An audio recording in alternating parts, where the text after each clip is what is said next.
Excellences, Messieurs les chefs d'État et représentants des chefs d'État, Monsieur le secrétaire exécutif de la Conférence internationale sur la région des Grands Lacs, Mesdames et Messieurs les ministres, distingués invités, Mesdames et Messieurs,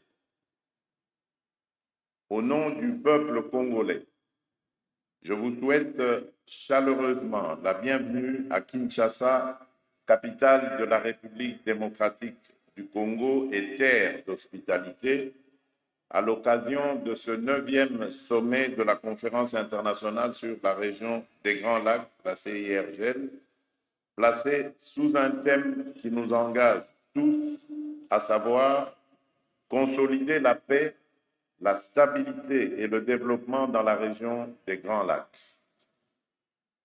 Permettez-moi d'abord de rendre un hommage appuyé à son Excellence M.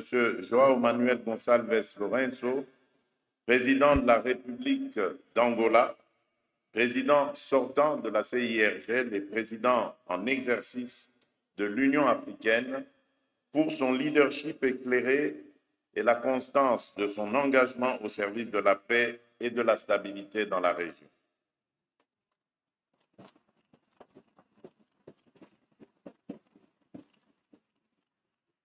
Chers frères, merci d'avoir tenu haut les principes de notre pacte. Vous nous léguez une organisation plus à l'écoute, plus réactive et plus ambitieuse. Je saisis également cette occasion pour adresser à son Excellence Madame Saliha Soulou Hassan l'expression renouvelée de mes chaleureuses félicitations pour sa brillante élection à la tête de la République unie de Tanzanie.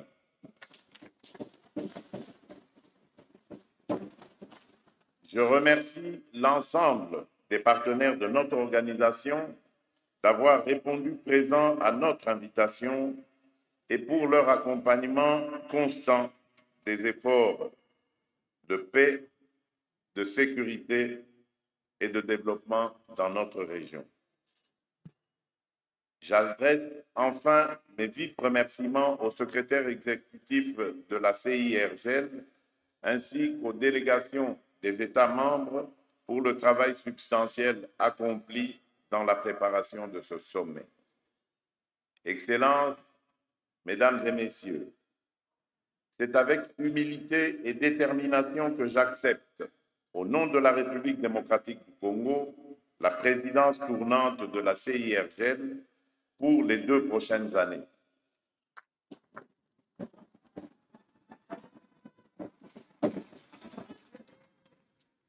Cette confiance nous honore et nous oblige.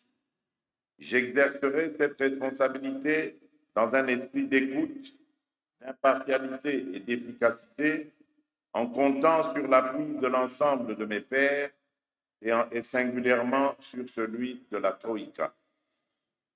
Notre région reste confrontée à des défis que nous connaissons trop bien.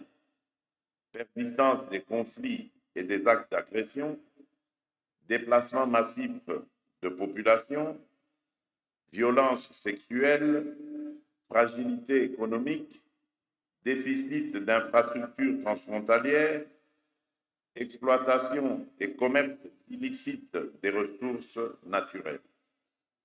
Ces maux ne sont pas une fatalité. Ils appellent une volonté politique plus affirmée, une solidarité régionale renouvelée et une responsabilité réellement partagée. Le pacte sur la stabilité, la sécurité et le développement de 2006 demeure le socle de notre communauté.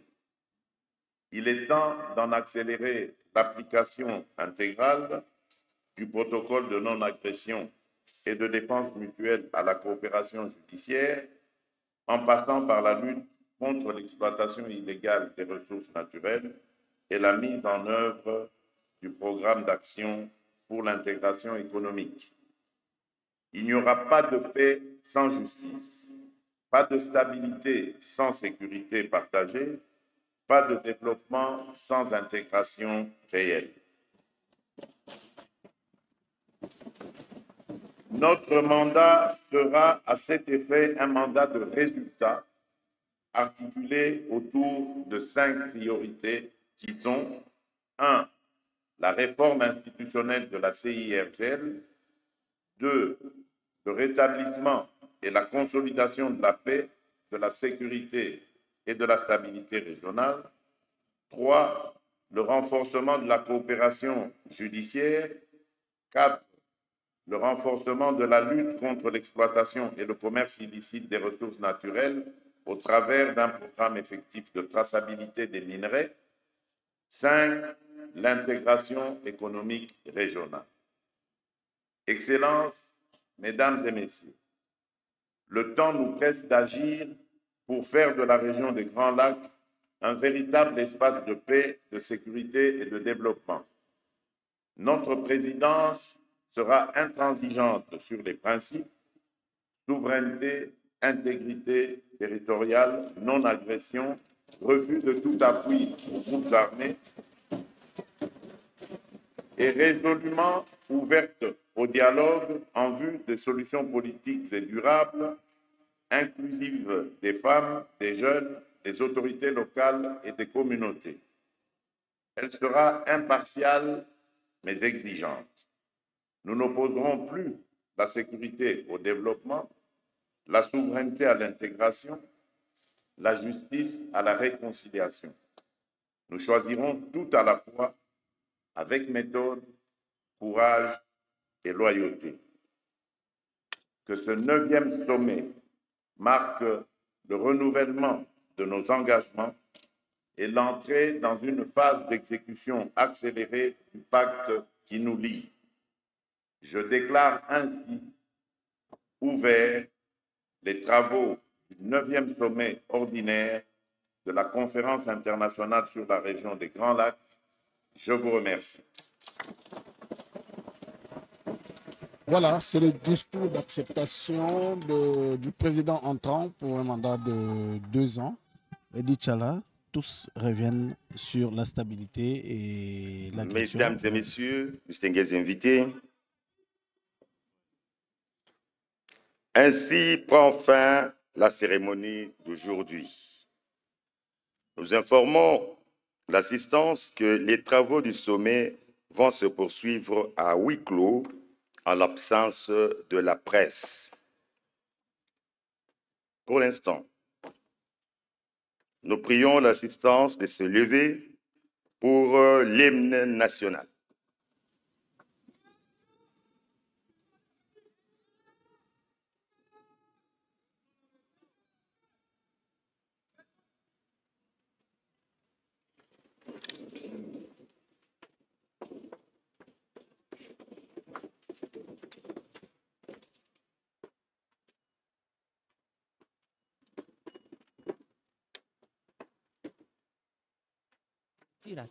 À des solutions durables. Et ces solutions durables, c'est la paix d'abord. Parce que sans la paix, il n'y a pas.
Nous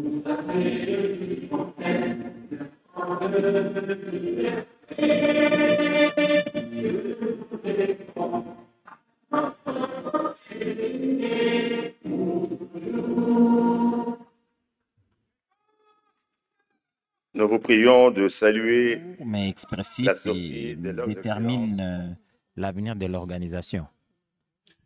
Voilà, je crois que pour la première partie, tout est fini jusqu'à Kusema. Qu'est-ce qui va se passer maintenant? Oui, après cette cérémonie d'ouverture publique, le chef d'État se retire de cet amphithéâtre et devrait poursuivre en début d'après-midi, nous y sommes déjà d'ailleurs, les travaux à huis clos. Et c'est là justement que des discussions vont être menées entre chefs d'État et chefs de délégation. Ils vont devoir auditionner les rapports de travaux faits par le ministre et les représentants de chaque pays. Et s'il y a des décisions à prendre, donc c'est au niveau des chefs d'État. Et l'une des décisions, c'est justement la nomination du secrétaire général exécutif. On a dit tout à l'heure, les derniers sommets remontent d'il y a 5 ans. Donc le président de l'Angola, qui a vu son mandat prendre fin en 2022, a poursuivi son mandat jusqu'à ces jours. Donc, c'est aussi le cas avec le secrétaire exécutif. Donc, il y aura un nouveau secrétaire exécutif et la décision sera prise justement au cours des travaux à huis clos que les chefs d'État vont tenir toujours ici au Palais du Peuple, mais dans la salle de banquet. Et comme cela est de coutume, à chaque fois que le chef d'État se réunisse, c'est des travaux à huis clos. Les quotas ont été déterminés pour chaque pays. Je pense qu'il s'agira de 1 plus 5. 1, c'est le président de la République. Les 5 autres, il y a le ministre des Affaires étrangères pour la RDC, le ministre de la coopération régionale, qui travaille en étroite collaboration avec les Affaires étrangères. Il y a également tous ces conseillers, toutes ces personnalités qui travaillent dans les cadres de la CRGL. C'est ça le quota de 1 plus 5. Et ainsi, les travaux seront sanctionnés par un communiqué final. Et dès cet instant, c'est donc le président Félix Tshisekedi, c'est lui qui va clôturer, c'est lui qui pourrait également présenter l'allocution au final devant sanctionner le sommet de Kinshasa. Merci jusqu'à Kusema, peut-être parce qu'il y aura nomination tout à l'heure du secrétaire exécutif, mais c'est quoi d'ailleurs ce secrétariat exécutif de la CIRGL?